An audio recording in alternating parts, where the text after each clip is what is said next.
Y en la entrevista hoy nos acompaña el embajador de la Unión Europea, Stefano Gatto. Señor embajador, gusto en saludarlo. ¿Qué tal está? Siéntese, Muy no bien, tenga pena. muchas gracias. ¿Cómo ve el país usted? ¿Cuál es su perspectiva? Hombre, el país está en un momento con muchas complejidades, ¿verdad? Sí. Pero bueno, hay que mantenerse positivos. Nosotros como Unión Europea somos grandes amigos de Guatemala y de América Central y queremos ayudar en lo que sea posible, en lo que podamos contribuir a que el país avance. Ese es nuestro espíritu. Hace más de 20 años que estamos aquí, siempre con ese espíritu. Yo creo que hemos contribuido de una forma significativa en algunas cosas, a sabiendas que obviamente el futuro de Guatemala está en manos de los guatemaltecos y nosotros como extranjeros que queremos a Guatemala, pues estamos para apoyar allá donde podamos, con la experiencia que podamos tener de nuestra propia historia, de nuestros propios momentos difíciles, con algunos recursos de vez en cuando, pero yo no me enfocaría mucho en los recursos. Los recursos son una pequeña parte de realmente una gran alianza que tenemos, y yo creo que a pesar de las dificultades, pues siempre se está cerca en los momentos fáciles y difíciles. Ahora mismo no es el momento más fácil para Guatemala, pero aquí estamos. Señor embajador, retomo algo de que usted planteaba en este segundo. Es decir, usted dice, al final son los guatemaltecos los que tienen que echar adelante, nosotros como extranjeros buscamos apoyar. ¿Qué piensa usted de los guatemaltecos que dicen muchas veces que hay algunos extranjeros que como que en vez de sugerir, tratan a veces de imponer? ¿Cómo lo ve usted? Mire, es un tema complejo, obviamente. Yo creo que vivimos en un mundo globalizado, tenemos que enfrentar problemas muy complejos que son globales. Entonces yo creo que es difícil poder imaginar que en cada uno de nuestros países podamos resolver todos nuestros problemas exclusivamente solos, sin mirar un poco a las experiencias internacionales. Me imagino que usted está pensando en temas como, por ejemplo, la justicia, el apoyo al sector justicia, CICIG y todo eso. Y no solo eso, yo he notado aquí en Guatemala que hay mucha susceptibilidad sobre el tema de la cooperación internacional. Por ejemplo, se dice, como usted ha mencionado, porque los extranjeros aquí y allá, o la embajada, o en fin, quien sea, se hacen ese tipo de... o incluso Europa a veces se menciona como en ese sentido. Ahora, yo no lo pondría así. Yo creo que el tema, por ejemplo, de la corrupción. La corrupción es un tema que acecha a todo el mundo. La tenemos en Europa, está en Norteamérica, está en esta parte del mundo, y es importante que la enfrentemos juntos. Sí. ¿Eso qué significa? Crear unos instrumentos, por ejemplo, la lucha contra los paraísos fiscales. Se ha avanzado mucho en estos últimos 10 años en eso, para limitar la posibilidad a los corruptos de esconder sus ganancias o facilitarles la vida. Hay que reducir espacios para ellos. ¿Y cómo se reduce el espacio para cómo se reduce la tolerancia a la corrupción? También con iniciativas internacionales de cooperación. En el caso de Guatemala tenemos una iniciativa que es un poco especial, única, si queremos decir, en su género, que es CICIG, que lleva 10 años. Nosotros como Unión Europea la hemos estado apoyando financieramente, políticamente, y creemos que ha aportado cosas positivas. Ahora, y no olvidemos que originalmente fue una solicitud del Gobierno de Guatemala, y el Gobierno de Guatemala ha seguido posponiendo y proponiendo que se continuara el mandato, ¿no? Con lo cual, en eso estamos. Ha habido muchas cosas positivas, ha habido cosas que posiblemente no se hayan hecho todo lo bien que se podían haber hecho. Obviamente, estamos hablando de algo gestionado por hombres, y con lo cual siempre en cada empresa humana hay algo de falibilidad. Pero yo creo que el balance es positivo, el balance que la comunidad internacional hace, la Unión Europea hace, de CICIG es positivo. Creemos que ha habido... Estamos en un proceso de avances en el fortalecimiento del sistema judicial. ¿Usted cree, señor embajador, usted hablaba ahorita de que, digamos, la corrupción es algo que sucede en muchísimos países del mundo, no solo en Guatemala? Lamentablemente, sí. Y muchos hablan, incluso en Centroamérica, Latinoamérica, de poder replicar el modelo de CICIG. ¿Usted cree que en algún futuro, algún país europeo pudiera haber una CICIG? Es decir, hay corrupción en Italia, se ha oído casos de corrupción en España, en Francia... ¿Una CICIG en un país europeo? Mire, el formato CICIG es un formato bastante único. Yo no creo que CICIG tenga tendencia a ser replicado. Ahora, piense que en la Unión Europea no tenemos CICIGs como tal, pero tenemos una justicia europea que está por encima de las justicias nacionales. Tenemos unos criterios comunes que son determinados por los jueces del Tribunal Europeo. Tenemos varios formatos, pero vamos, para simplificarlo, tenemos una Corte de Justicia Europea, que es la que tiene la última palabra sobre la compatibilidad del derecho nacional con el derecho comunitario, y prevalece el derecho europeo. Tenemos un derecho penal europeo. En Europa, una persona que está bajo juicio en un país está automáticamente todos los sistemas penales están conectados entre sí. Si hay una orden de arresto contra ti en Italia, sí, pues esa orden es ejecutiva en Francia o en Gran Bretaña o en cualquier otro país. O sea que tenemos ya, nosotros no necesariamente sería ese el instrumento, porque tenemos un sistema de integración de nuestros sistemas penales muy avanzado, en el cual ellos se integran entre sí, con lo cual lo que decida un juez nacional automáticamente es válido en todo el territorio de la Unión, con lo cual eso crea un espacio penal diferente. Entonces es ligeramente diferente el problema. La verdad es que en 50 años hemos avanzado mucho. Su perspectiva, digamos, porque usted sabe que muchas cosas siempre son mejorables. Claro. Creo que no hay nada perfecto, usted lo mencionaba en su intervención. Digamos, cuando está siendo manejado por seres humanos cometemos errores. ¿Qué cree usted que son las virtudes de CICIG y cuáles pudieron ser los errores? Y si usted, digamos, no puede mencionar errores, ¿qué cree usted que se pudiera mejorar? Mira, lo que queda pendiente de CICIG, yo más que errores, yo lo que veo es que es un camino muy complejo. Quizás en su día, en 2007, cuando se empezó, se pensó que la tarea sería más no fácil, pero sería más relativamente cerca el objetivo, ¿no? Se podría conseguir más fácilmente con 2 o 3 años de ayuda a la investigación. Se vio que el tema del apoyo al sistema, al Ministerio Público, al sistema judicial, requería un esfuerzo más amplio. Yo creo que en la última época se ha avanzado mucho.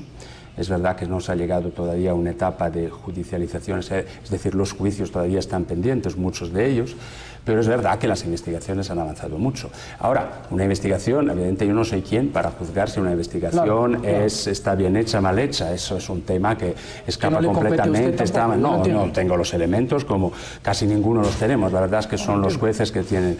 Ahora, yo creo que no hay que olvidar una cosa, que la perspectiva de CICIG es fortalecer el sistema guatemalteco en el interés de los guatemaltecos. Eso es lo que CICIG está haciendo. Que en determinadas circunstancias, ocasiones, investigaciones se podía haber actuado mejor, con más delicadeza, con más tacto, puede ser. Eso repito, no está a mí juzgarlo. En términos generales, como Unión Europea, como Comunidad Internacional, tenemos una valoración positiva en el sentido que se han franqueado unas barreras que quizás en el pasado no se habían franqueado en este país, y yo creo que la mayoría de los ciudadanos guatemaltecos está favorable a eso. Eso no significa que entonces la institución CICIG no tenga que ir mejorando su forma de actuar, su forma de comunicar quizás, su forma de moverse en este país, pero siendo que el objetivo final es que en un momento dado Guatemala incorpore todo esto, yo creo, y en su propio sistema judicial, en su forma de actuar. Si quiere, pasemos a otro tema, el tema económico. Sí. En algún momento, creo yo, usted corríjame, ha habido una presión por acuerdos firmados y demás de la ley de competencia. Sí. Tengo una pregunta puntual. Yo en algún momento hice unas críticas, no digamos en el objeto final, sino de repente en la redacción, en algún momento en el Congreso de la República. Y en algún momento estaba el tema de apruébenla, cuando de repente el contenido no era el más idóneo. Y la pregunta es la siguiente. En países europeos se aplica la ley de competencia, pero tiene algunas excluyentes. ¿Por qué, digamos, aquí no se pudiera aplicar una ley de ese tipo? ¿Por qué no copiar, digamos, la ley de competencia que ustedes tienen y, digamos, y no pelear, digamos, aquí que no existan esas excluyentes? No, mire, las exclusiones son muy pocas. En la ley de competencia, tal como se aplica, las leyes de competencia, porque es un sistema realmente europeo internacional, no tiene sectores excluidos, y si en eso piensa. Lo que tiene son algunas situaciones en las cuales efectivamente los jueces, los magistrados, aquí serían magistrados, los que evalúan la situación, pueden concluir que esa determinada alianza o fusión no está infringiendo la competencia de una forma que es dañina para el consumidor o para el equilibrio del mercado. ¿Diría usted que la ley que se aplica ya era muy parecida a la de acá? No, es que la ley de acá todavía no se aplica, con lo cual es muy difícil juzgar. Está claro que Lo que pasa es que lo peligroso en estos países que no están avanzados como los de ustedes es que aquí se dice aplíquese algo y ahí lo vamos modificando en el camino y nos sale peor, ¿verdad? No, yo creo que en ese campo de la competencia tiene que saber usted que hay muchísima cooperación internacional. Es decir, cuando se juzga un caso, pongamos, de cualquier sector, normalmente los jueces no están considerando solo la situación en el mercado en concreto. O sea, los hechos concretos lo ven en el mercado que se está cuestionando, Guatemala en este caso, pero los criterios de evaluación pueden usarse de la jurisprudencia de americana, de otros países, europea, porque de hecho los americanos usan nuestros criterios, nosotros usamos los americanos, es decir, hay mucha conexión, mucha sinergia entre autoridades de competencia en el mundo. En ese sentido, nadie pretende que Guatemala esté mañana o hoy en el nivel que pueda estar a la competencia en Estados Unidos o en un país europeo, es obvio. Se trata de paulatinamente empezar un camino para establecer unos principios y ir introduciendo esta ley. Yo creo que, ahora, toda nueva ley, cuando no la conoces, te preocupa. Claro. Lo analizas y quieres ver un poco en qué te va a afectar, eso es normal. Aquí se nombraba un superintendente, sí. Ellos analizaban, ellos juzgaban, ellos sancionaban, sí. Una discrecionalidad tremenda, eso era lo que preocupaba. Mire, el sistema perfecto no existe, pero tenga en cuenta simplemente una cosa. Sí, pero en toda América... No busco en ningún momento debatirlo en mal sentido, sino que este país, digamos, donde el Estado de Derecho no se respeta, donde las reglas incluso existen y también se las pasan por arco el triunfo, disculpe usted, entonces aprobemos esto y después nos sale peor. De repente en estos países lo que es mejor es dejar, digamos, la ley lo mejor posible para que el día de mañana no se desvíe. No, eso sin duda. El hecho que la ley tenga que estar, que sea la mejor posible y que tiene que ser evaluada en profundidad, no hay la menor duda. Esa es competencia del legislador y confiamos en ello. Usted mencionó una cierta presión. Bueno, la cierta presión derivaba del hecho que en el acuerdo con la Unión Europea había una fecha que se había mencionado. Claro.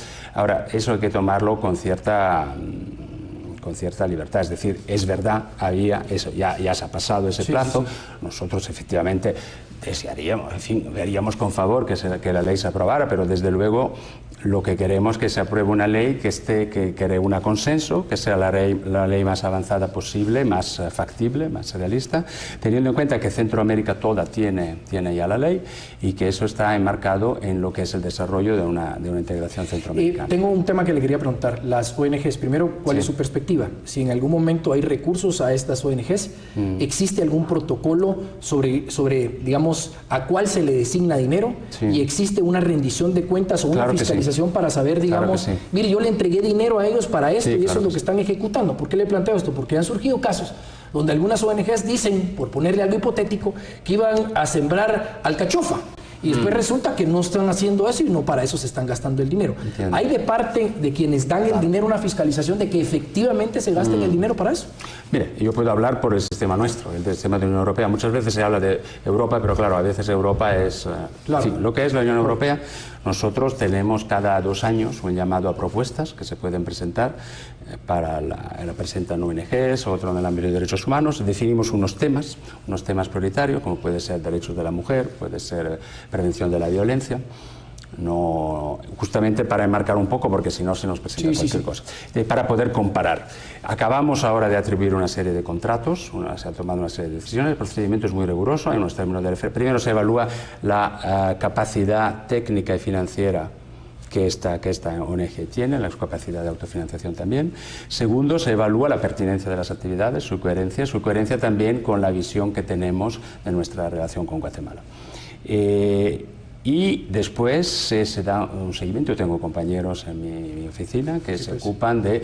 Yo mismo a menudo voy a visitar proyectos. Es decir, ¿y esto se lo gastaron efectivamente? Bueno, ellos hacen más un seguimiento administrativo y de actividades. Yo de vez en cuando voy a hacer visitas para enterarme yo mismo de lo, aparte que me gusta mucho salir a ver las actividades, enterarme del país. Y mire, lo que le puedo decir, sé que es un tema muy polémico, que a veces se hace un poco de confusión sobre eso, pero nosotros, desde luego, todas las ONGs que hemos financiado siempre hemos averiguado muy claramente que se limiten a las actividades para las cuales las financiamos. Hay buenos abogados, malos abogados, hay buenas ONGs, hay malas ONGs. Eso siempre va a ser así, pero nosotros tenemos unos sistemas bastante rigurosos y desde luego no estamos dispuestos a aceptar que la gente haga otras cosas. Ahora, otra cosa es que con otro contrato... Pero con nuestros contratos nosotros averiguamos muy bien. Si se trata de... Normalmente nosotros financiamos actividades del tipo no sé, pueden ser en el ámbito de la agricultura para mejorar la producción agrícola, determinadas realidades, pueden ser actividades de información y concienciación sobre derechos, sobre salud. Es decir, en su caso no se ha topado con ninguna sorpresa. No, la verdad es que incluso a veces han venido representantes de algunas asociaciones empresariales y me han señalado nombres, y la verdad es que los nombres que me han señalado son nombres muy conocidos que ahora mismo no están recibiendo financiación nuestra, y desde luego nosotros estamos muy rigurosos en eso. Desde luego no queremos un uso que se fuera de lo que está marcado en el contrato, y nosotros no vamos a financiar cosas estrafalarias, vamos a financiar cosas que ayuden. Yo le puedo decir que ese tipo de ayuda ha sido muy significativa en estos 20 años de presencia europea. Cuando pienso en determinadas cooperativas, por ejemplo, del altiplano, que he visitado yo personalmente, que eran zonas que me enseñaron las fotos de cómo estaban hace 20 años, al final, al acabar el conflicto, no tenían nada, y ahora mismo son exportadores de café, de plantas aromáticas al primer mundo, a mercados muy competitivos como el europeo y el americano. Pues estamos hablando de un recorrido de 20 años que necesitaba ser acompañado y que ha sido muy útil. Estas mismas cooperativas son las que también proveen productos a empresas exportadoras. O sea que hay una sinergia posible. Yo creo que no hay que demonizar el término tampoco ONG. A veces se hace, pero no es exclusivo en Guatemala. También en nuestros propios países hay mucha polémica sobre eso. Hay ONGs que hacen cosas no necesariamente recomendables. Entonces hay que ser selectivos, hay que ser rigurosos en la gestión de esos contratos, primero en la selección y segundo en el seguimiento de los contratos. Desde luego, yo lo que puedo asegurar que como Unión Europea estamos muy atentos en no dar el dinero así al primero que se presente. Los procedimientos son rigurosos, a veces se quejan que son demasiado rigurosos, demasiado burocráticos. Pues sí, somos un poquito burocráticos porque queremos asegurarnos que se consiguen buenos resultados. Yo creo que el balance, nosotros acabamos de cumplir 20 años de presencia directa con una misión diplomática en Guatemala. Yo creo que podemos estar satisfechos de algunas cosas, de muchas otras no, porque hay muchas cosas que no han funcionado. Por ejemplo, si nosotros pensamos en los acuerdos de paz, pues no podemos decir que los acuerdos de paz hayan funcionado en todo su potencial.